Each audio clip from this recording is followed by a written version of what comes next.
Hello student, आज हम लोग नेक्स्ट क्वेश्चन करेंगे पैराबोला का। ये 2025 का ही है, ठीक है। और ये शायद 29 जनवरी को आया था।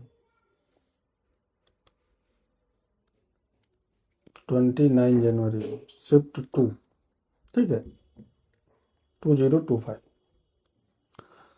तो ये क्या क्वेश्चन है, उसने बोला है कि let y square is equal to 12x be a parabola and S be its focus. एक पैराबोला गिवन है, ठीक है, और जो है उसका फोकस ऐसे पी क्यू एक फोकल कॉर्ड है और पी क्यू को डायामीटर मान के एक सर्कल की इक्वेशन लिखी जाती है।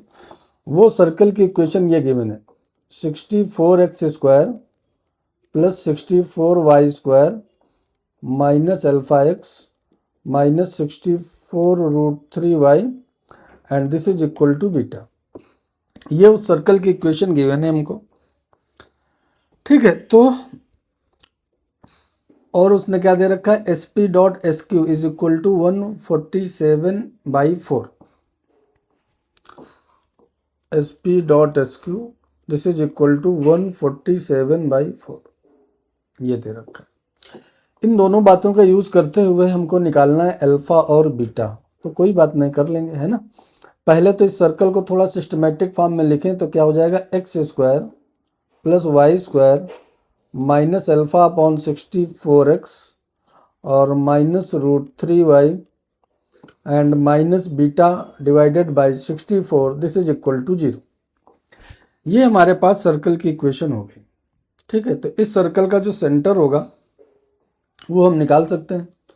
सर्कल का सेंटर क्या होगा, x का कोफिशिएंट का निगेटिव का हाफ, तो कितना हो जाएगा अल्फा अपॉन 128, कॉमा y का कोफिशिएंट तो क्या हो जाएगा, y कोऑर्डिनेट इसका आ जाएगा √3/2। ये हमारे पास आ गया इसका सेंटर। अब उसने दे रखा है हमारे पास जो पैराबोला है y square is equal to 12x है, तो यहाँ से a की वैल्यू क्या है 3 है। तो फिर हम p पॉइंट के कोऑर्डिनेट लिख सकते हैं 80 स्क्वायर तो 3t स्क्वायर कॉमा 60, 280 है ना, 3t स्क्वायर कॉमा 60, इस तरीके से। और q पॉइंट के कोऑर्डिनेट, तो पी क्यू एक फोकल कॉर्ड है तो q पॉइंट के कोऑर्डिनेट हमारे पास आ जाएंगे 3/a/t स्क्वायर कॉमा -6/t, ठीक है। ये हमारे पास क्या हो गया, पैराबोला होता है तो फिर हम ऐसे पॉइंट एज्यूम कर सकते हैं पैरामेट्रिक फॉर्म में। अब देखो ये जो पी क्यू है ना, ये आपका डायामीटर, पी क्यू क्या है, यही डायामीटर है, ऐसा गिवन है। तो पी क्यू अगर डायामीटर है तो फिर mid point of P Q क्या हो जाएगा, सेंटर हो जाएगा। तो हम क्या करते हैं, mid point of P Q निकालते हैं। तो mid point of P Q जब आप निकालोगे, लिखोगे तो क्या आ जाएगा, दिस प्लस दिस बाई 2। तो 3 अगर हम कॉमन ले लें तो क्या हो जाएगा, T square plus 1/t square by 2, ठीक है, कॉमा। और y कोऑर्डिनेट क्या हो जाएगा, 6 कॉमन ले लेते हैं तो ये हो जाएगा t माइनस 1/t बाई 2, ठीक है। तो एक हमारे पास x कोऑर्डिनेट हो गया, एक y कोऑर्डिनेट हो गया। इस 2 से आप चाहो तो इसको काट दो तो 3 हो जाएगा, ठीक है। अब हम क्या करेंगे, यहां से 3 टाइम्स इसका y coordinate 3 times t minus 1/t, this is equal to centre का y कोऑर्डिनेट एक्चुअली में क्या निकाल चुके हैं हम, √3/2 है ना। तो इसको हम √3/2 के इक्वल कर सकते हैं, ये ऐसे √3/2 के इक्वल कर देंगे। तो यहां से हमारे पास क्या आ जाएगा, t minus 1/t this is equal to और 1/2√3, ये हमारे पास आ गया। अब यहां से आप चाहो तो t की वैल्यू निकाल लो। तो दो तरीके हैं, एक तरीका तो है क्वाड्रेटिक बना लो t में, और दूसरा तरीका जो थोड़ा सा शॉर्टकट बताते हैं देखो ये एक नंबर है और ये जो है ये उसका रेसिप्रोकल है, तो t minus one upon T, ठीक है। तो इसको हम ऐसे डिफरेंस में क्रिएट करें कि एक जो पहला टर्म है दूसरा उसका क्या बन जाए, रेसिप्रोकल।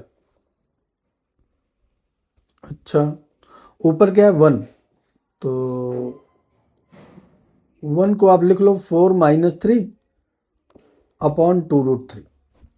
इससे देखो काम चल जाएगा क्या, तो t minus one upon T this is equal to ये हो जाएगा 2/√3 माइनस, और इधर देखो तो √3/2, तो ये तो हो गया अपना काम। तो इसका मतलब t की वैल्यू हमारे पास क्या आ गई, 2/√3। ठीक है, तो ये थोड़ा सा इस तरीके से आप करोगे तो कैलकुलेशन थोड़ा सा कम पड़ेगा, थोड़ा सा इस यहाँ पर ट्रिक लगा दिया, तो t इज इक्वल टू क्या आ गया 1/√3। ठीक है, अब जो हम क्या करें एक्स कोऑर्डिनेट हमारे पास क्या है, एक्स कोऑर्डिनेट अगर हम मिड पॉइंट का जो पी क्यू का मिड पॉइंट है, ठीक है, पी क्यू का जो मिड पॉइंट है उसके एक्स कोऑर्डिनेट को अगर हम सेंटर के एक्स कोऑर्डिनेट से इक्वेट करें तो हमारे पास क्या आ जाएगा अल्फा, क्योंकि हमें टी की वैल्यू मालूम पड़ गई है। तो इसका जो मिड पॉइंट है वो क्या है, x coordinate 3 times T square plus 1/t², ऐसा कुछ है, और बाई 2 भी है ना, by 2। This is equal to alpha upon 128। आई बात समझ में? ठीक है, तो इसको हम ऐसे लिख सकते हैं 3/2, और टी स्क्वायर प्लस 1/t² को हम लिख सकते हैं t माइनस 1/t का होल स्क्वायर और plus 2। This is equal to alpha upon 128। ठीक है, t माइनस 1/t का होल स्क्वायर, ये तुमको पता है। ठीक है, t माइनस 1/t का होल स्क्वायर आपको क्या पता है, 1/12। ठीक है, तो ये हमारे पास हो जाएगा 3/2, और ये हो जाएगा 1/12 plus 2। This is equal to alpha upon 128। थोड़ा सा कैलकुलेशन है इस क्वेश्चन में, अच्छा क्वेश्चन है। तो 3/2 और यहाँ पर आ जाएगा 25/12। This is equal to alpha upon 128। ठीक है, तो यहाँ से हम अल्फा की वैल्यू निकाल सकते हैं, थोड़ा सा कैंसिल वैंसल करके।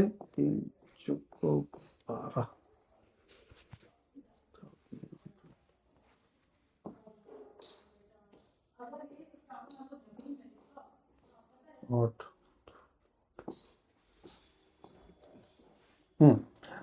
तो ये हमारे पास आ जाएगा अल्फा इज इक्वल टू, और 128 इंटू 25 डिवाइडेड बाई 8। ठीक है, 8 से इसको काट दो,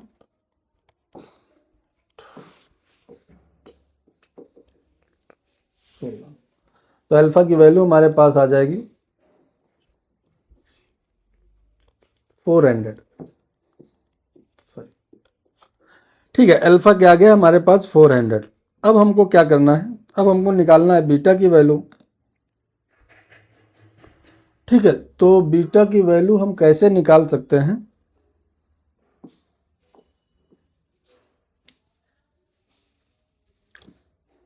देखो बीटा कहाँ है, यहाँ पर है सर्कल की इक्वेशन में, हमको बीटा निकालना है। तो ये जो पी पॉइंट है ये सर्कल पे लाई करता है, तो अगर पी पॉइंट को हम सर्कल के ऊपर पुट कर दें तो बीटा की वैल्यू आ जाएगी। ठीक है, तो पी पॉइंट क्या है, पी पॉइंट हमारे पास आ जाएगा 3t², कॉमा और क्या था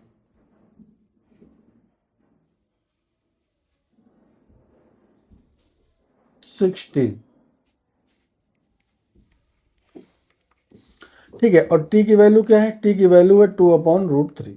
तो जब आप 2/√3 यहाँ पर रखोगे तो 4/3 है ना, तो ये कितना हो जाएगा 4, ये तो हो जाएगा 4, और यहाँ पर आप रख दोगे 12/√3। ठीक है, अब हमारे पास जो सर्कल की इक्वेशन थी ये point P, this point P also lies on circle. ठीक है, तो इसको अगर आप सर्कल के ऊपर पुट कर देंगे तो हमारे पास बीटा की वैल्यू आ जाएगी। तो सर्कल क्या है, x square plus y square और जो भी है माइनस अल्फा अपॉन 64x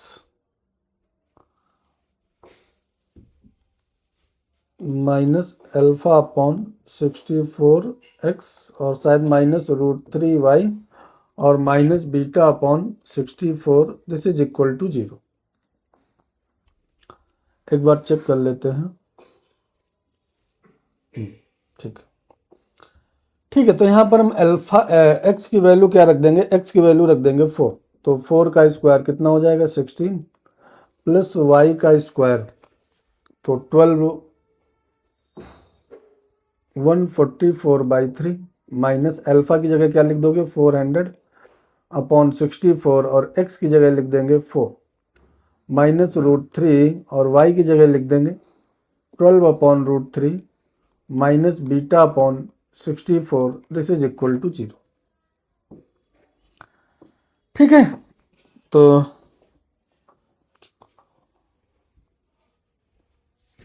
144 को 3 से डिवाइड करो,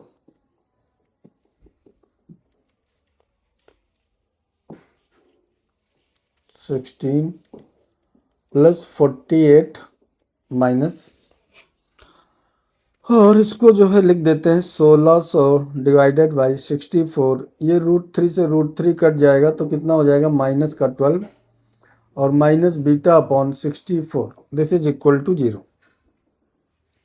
ठीक है, तो 16 कर गए तो कितना हो जाएगा, हाँ 52। ये हो जाएगा 52 माइनस 1600 डिवाइडेड बाई 64 और माइनस बीटा या is equal to beta upon 64। ठीक है, तो हमारे पास यहाँ से बीटा की वैल्यू आ जाएगी, beta is equal to 52 into 64 minus 1600, ये वैल्यू आ जाएगी। तो अपने को निकालना क्या है, अपने को निकालना है बीटा माइनस अल्फा, है ना। तो ये हमारे पास बीटा माइनस अल्फा, तो 52 इंटू 64 माइनस 1600 और माइनस अल्फा कितना है 400। ठीक है, तो इस तरीके से आ जाएगा। इनको आप मल्टीप्लाई करोगे तो 52 इंटू 64 जब को मल्टीप्लाई करोगे तो ये आ जाएगा 3328। अलग से मल्टीप्लाई करके देख सकते हो। और 16 4 20, ये कितना हो जाएगा 2000। ठीक है, तो ये अपने को आ जाएगा 1328। ठीक है, तो ये आंसर आ गया 1328। न्यूमेरिकल टाइप का क्वेश्चन था, थोड़ा सा कैलकुलेटिव था बट अच्छा क्वेश्चन था। ये इस तरीके से करोगे तो थोड़ा सा इजी पड़ेगा। अदरवाइज इसका एक मेथड और भी है, वो थोड़ा सा और लेंथी हो जाएगा, उसमें टी की वैल्यू निकालना है ना। आपको क्या पता होता है एसपी, ये आपको पता होता है ना, और ये एसक्यू ये भी पता होता है टी के टर्म में।